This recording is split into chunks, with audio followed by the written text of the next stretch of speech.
Are you locked out of your WordPress dashboard area? If so, keep watching. I'll show you 2 quick ways you can use to fix that issue and get back up and running quickly. Since you'll be making changes to your website, make sure you have a backup copy of your website first. The first method uses an FTP client, and we think it's the easiest of the 2 methods to use.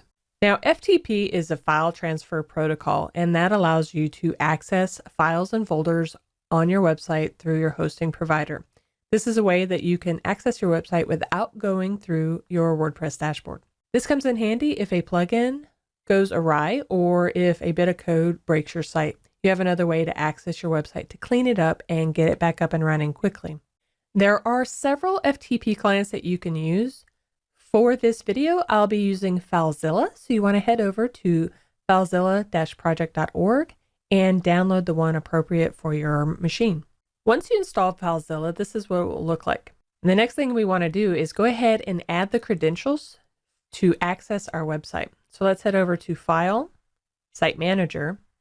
From here, we can add a new site.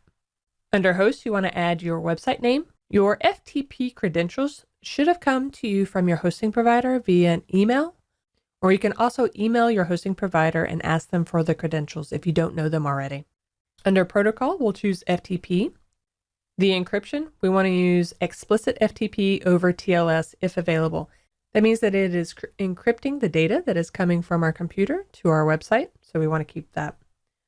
For login type, we want to use normal. Next, go ahead and add the credentials for your user for the FTP. Finally, we can rename this, and that helps if you have multiple sites. Now I'm going to click Connect. Once it connects, you'll see a successful dialog up here. You'll also see all of your folders coming over here. What we need to do now is deactivate all of the plugins from our website so that we can find the one that's causing the issue. From here, I want to go into my WP content folder, and I want to change the folder name for plugins. To do that, let's go ahead and right click on the plugins folder, click rename, and you can rename it whatever you want. I'll choose Deactivate. Now that we've changed the folder name, let's go back to our WordPress dashboard and see if we can access it. Once we go to our plugins area, you get notifications that the plugins have been deactivated because they can't find them. And that's okay. Since we can access our website and we can go to the plugins area, we know that there was a problem with one of the plugins. Now we need to troubleshoot which one. Let's head back over to our FTP client again. We want to rename the plugins folder back to what it was. So I'll change this name, right click, rename, change it back to just plugins. And now when we go to the plugins area of our dashboard, we'll see all of the plugins come back over in deactivated state. So all of them are deactivated right now. And what you can do right now is click activate on each one until you find the one that's causing the problem.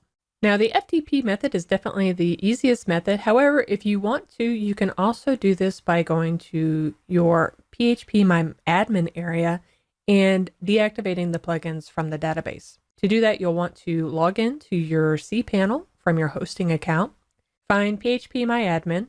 From here, we're looking for the options table. It usually has the WP prefix, but some hosting providers change that for security measures. As you see here, mine is ISK_options.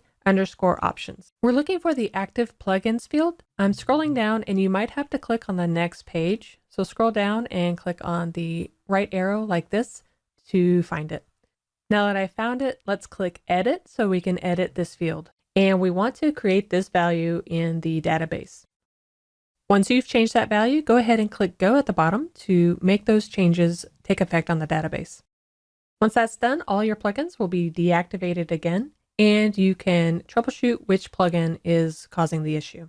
So those are 2 ways that you can deactivate all of your plugins when you're not able to access your WordPress admin area. Make sure you subscribe to our channel where we share more helpful tutorials like this on how to get your site up and running quickly. And click on the bell to make sure you get notified first.